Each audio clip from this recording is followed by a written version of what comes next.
નમસ્કાર મિત્રો દેશ અને દુનિયાના સુપરફાસ્ટ સમાચાર જાણીએ એ પહેલાં મહત્વના સમાચારો ઉપર એક નજર. ટેક એન્ડ ટેલેન્ટ પાવર સાથે મળી દુનિયાનું નેતૃત્વ કરશે તેવું પીએમ મોદીએ જણાવ્યું છે. ત્યારે વાત થશે જાપાનમાં ગુંજ્યા ગાયત્રી મંત્રના સૂર. ઓલા ઇલેક્ટ્રિક મોબિલિટીનો સ્ટોક એક અઠવાડિયામાં 20% વધ્યો. મહિલાના વેશમાં પુરુષ બાથરૂમમાંથી ઝડપાયો. ગુજરાતના પ્રસિદ્ધ ગણપતિ મંદિરો જાણી લો. કોર્પોરેશન શિક્ષકોના પરિવારને 14 લાખની સહાય મળશે.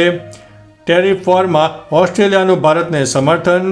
ભાવનગરમાં જૈન તપસ્વીઓના પારણા મહોત્સવમાં સીએમ ભૂપેન્દ્રભાઈ પટેલે હાજરી આપી. રિવરફ્રન્ટ ઉપર લોકોની અવરજવર ઉપર પ્રતિબંધ. ભારત પુતિનને મદદ કરવાની કિંમત ચૂકવી રહ્યું છે. નેશનલ સ્પોર્ટ્સ ડે નિમિત્તે આણંદમાં વિશેષ કાર્યક્રમનું આયોજન. નવસારી જિલ્લામાં ભારે વરસાદની સ્થિતિ ગંભીર બની છે. નર્મદામાં ભ્રષ્ટાચાર ઉજાગર કરનારને તાલિબાની સજા. અને દરેક મહિલાને મળશે 10,000 રૂપિયા. હવે મિત્રો સમાચારો વિસ્તારથી. બિહારના મુખ્યમંત્રી નીતિશ કુમારે રાજ્યના દરેક પરિવારમાંથી એક મહિલાને પોતાની પસંદગીનો વ્યવસાય શરૂ કરવા માટે નાણાકીય સહાય પૂરી પાડવા માટે યોજના શરૂ કરવાની જાહેરાત કરી છે.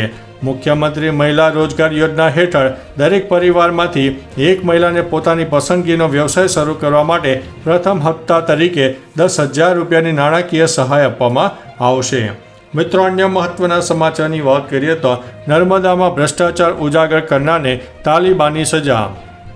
નર્મદાના સેલંબામાં પીએમ આવાસ યોજનામાં ભ્રષ્ટાચાર થયો હતો. ગામના એક યુવાને આ ભ્રષ્ટાચાર ઉજાગર કરવાની હિંમત તો કરી, પણ તેના બદલામાં તાલિબાની સજા મળી. ગ્રામ પંચાયતના મહિલા સભ્ય સહિત 4 લોકોએ યુવાનોને માર્યો હતો. જે બાદ સાગબારા પોલીસ મથકે આ 4 લોકો વિરુદ્ધ ફરિયાદ નોંધાઈ છે. ઘટના એ જ સમય બની જ્યારે નર્મદા જિલ્લા પોલીસ વડા વિશાખા ડબરાલ ખાતે તેમનો ચાર્જ સંભાળી રહ્યા હતા. મિત્રો, અન્ય મહત્વના સમાચારની વાત કરીએ તો નવસારી જિલ્લામાં ભારે વરસાદની સ્થિતિ ગંભીર બની છે. નવસારી જિલ્લામાં ભારે વરસાદથી ચિંતાજનક સ્થિતિ સર્જાઈ ગઈ છે. 6 તાલુકામાં નોંધપાત્ર વરસાદ નોંધાયો. ગણદેવીમાં 2 કલાકમાં 1.40 ઇંચ વરસાદ પડ્યો. પૂર્ણા નદીમાં 13 ફૂટ, અંબિકામાં 13.77 ફૂટ, કાવેરીમાં 10 ફૂટ, પરંતુ ભયજનક સપાટી નીચે છે. જૂજ ડેમ 167.65 ફૂટ, કેલિયા ડેમ 113.60 ફૂટ, જે ભયજનક સપાટીથી ઉપર છે. પૂરનું જોખમ વધ્યું છે અને સતર્કતા અત્યારે જરૂરી છે. મિત્રો, અન્ય મહત્વના સમાચારની વાત કરીએ તો નેશનલ સ્પોર્ટ્સ ડે નિમિત્તે આણંદમાં વિશેષ કાર્યક્રમનું આયોજન. આણંદના બાકરોલ ખાતે યુગ પુરુષ વિવેકાનંદ સ્પોર્ટ્સ કોમ્પ્લેક્સમાં નેશનલ સ્પોર્ટ્સ ડેની ઉજવણી થઈ હતી. રાજ્ય અને રાષ્ટ્રીય કક્ષાએ ઉત્કૃષ્ટ પ્રદર્શન કરનાર જિલ્લાના રમતવીરોનું સન્માન કરાયું. થીમ હર ગલી હર મેદાન, ખેલે સારા હિન્દુસ્તાન, ખેલે ભી ઓર ખિલે ભી હેઠળ ઉજવણી કરાઈ હતી. તેઓએ સ્વાસ્થ્ય માટે મહત્વ ઉપર ભાર મૂક્યો હતો. વાલીઓને રમત ઉપર ધ્યાન આપવા માટે અનુરોધ કર્યો છે. મિત્રો, અન્ય મહત્વના સમાચારની વાત કરીએ તો ભારત પુતિનને મદદ કરવાની કિંમત ચૂકવી રહ્યું છે. અમેરિકાના સેનેટર લિન્ડસે ગ્રોહામે જણાવ્યું છે કે રશિયાના કીવ ઉપર તાજેતરના હુમલામાં મૃત્યુ બાદ ભારત પુતિનને ટેકો આપવાની કિંમત ચૂકવી રહ્યું છે. ગ્રેહામે ભારત, ચીન અને બ્રાઝિલ ઉપર આક્ષેપ કર્યો છે કે તે રશિયાથી તેલ ખરીદીને તેના યુદ્ધ મિશનને શક્તિ આપી રહ્યા છે અને નિર્દોષ નાગરિકોની હત્યા માટે જવાબદાર છે. તેમણે ચેતવણી આપી છે કે રશિયાને ટેકો આપનારા દેશોને ગંભીર પરિણામો ભોગવવા પડશે. મિત્રો, અન્ય મહત્વના સમાચારની વાત કરીએ તો રિવરફ્રન્ટ ઉપર લોકોની અવરજવર ઉપર પ્રતિબંધ. અમદાવાદ સાબરમતી રિવરફ્રન્ટના લોઅર પ્રોમિનાડ પર હાલ લોકોની અવરજવર ઉપર પ્રતિબંધ મૂકવામાં આવ્યો છે. ધરોઈ ડેમમાંથી પાણી છોડાતા અને સાબરમતી નદીની જળ સપાટી ભયજનક રીતે વધી હોવાના કારણે સુરક્ષા કારણોસર આ નિર્ણય લેવામાં આવ્યો છે. અમદાવાદ મ્યુનિસિપલ કોર્પોરેશન અને એસઆરએફ ડીસીએલ દ્વારા લોઅર વિસ્તારમાં બંધ પણ રાખવામાં આવ્યો છે. મિત્રો, અન્ય મહત્વના સમાચારની વાત કરીએ તો ભાવનગરમાં જૈન તપસ્વીઓના પારણા મહોત્સવમાં સીએમ ભૂપેન્દ્રભાઈ પટેલે હાજરી આપી. ભાવનગરના જૈન શ્વેતાંબર મૂર્તિ પૂજક તપાસંગમાં ચતુર્માસ દરમિયાન પૂજ્ય ગુરુ ભગવંતોની નિશ્રામાં 531થી વધુ તપસ્વીઓની તપશ્ચર્યાનો પારણા મહોત્સવ યોજાયો હતો. તપસ્વીઓના વરઘોડાને શાસન ધ્વજ ફરકાવીને પ્રસ્થાન કરવામાં આવ્યો અને આરાધકોને શુભેચ્છા પાઠવાઈ હતી. આ અવસરે મુખ્યમંત્રી ભૂપેન્દ્રભાઈ પટેલે પણ ત્યાં હાજરી આપી હતી. મિત્રો, અન્ય મહત્વના સમાચારની વાત કરીએ તો ઓસ્ટ્રેલિયાનું ભારતને સમર્થન ટેરિફ વોરની મામલામાં. ભારત અમેરિકા વચ્ચે ટેરિફ વોર વચ્ચે ઓસ્ટ્રેલિયાએ ભારતને સમર્થન આપ્યું છે. ઓસ્ટ્રેલિયાના વિદેશ મંત્રી પછી વેપાર પ્રધાન ડોન ફેરલે જણાવ્યું છે કે તેઓ ટેરિફનું સમર્થન નથી કરતા, ભલે તે ઓસ્ટ્રેલિયા પર હોય કે ભારત ઉપર હોય. થોડા દિવસ અગાઉ ડોનાલ્ડ ટ્રમ્પે ભારતને મૃત અર્થવ્યવસ્થા કહ્યું હતું, જેના જવાબમાં ફેરેલે ભારતને અવસરો ભરેલો દેશ પણ ગણાવ્યો. તેમણે અદાણીના રોકાણ અને ભારતને યુરેનિયમ નિકાસને પણ ટેકો આપ્યો છે.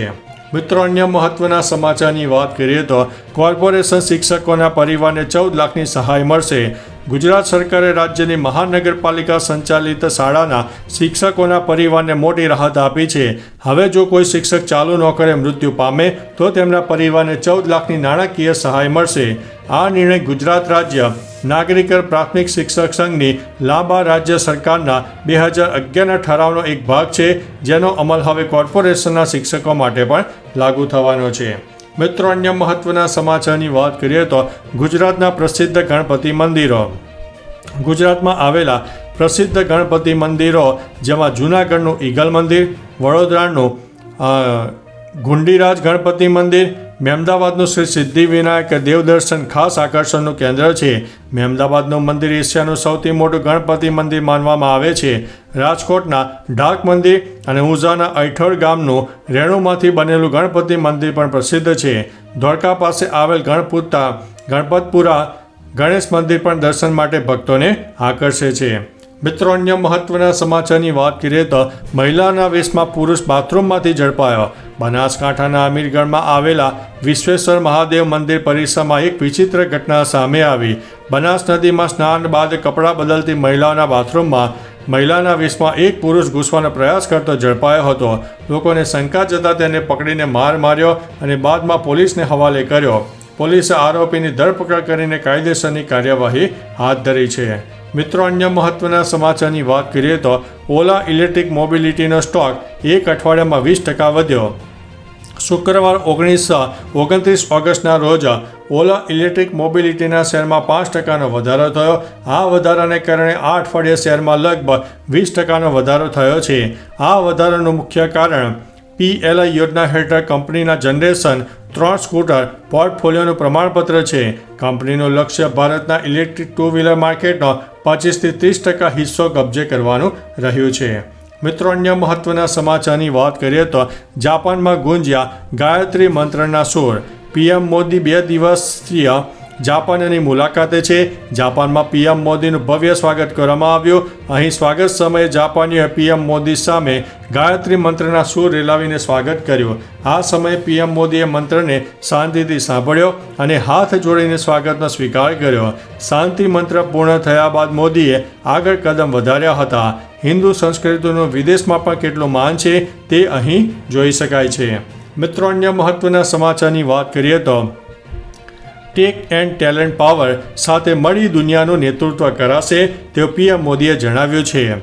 PM મોદીએ જાપાનમાં ભારત અને જાપાન ઇકોનોમિક ફોરમને સંબોધિત કરતાં કહ્યું છે કે જાપાન એક ટેક પાવર હાઉસ છે, જ્યારે ભારત ટેલેન્ટ પાવર હાઉસ છે, જે સાથે મળીને ટેકનોલોજી અને ઇનોવેશન ક્ષેત્રે વિશ્વનું નેતૃત્વ કરી શકે છે.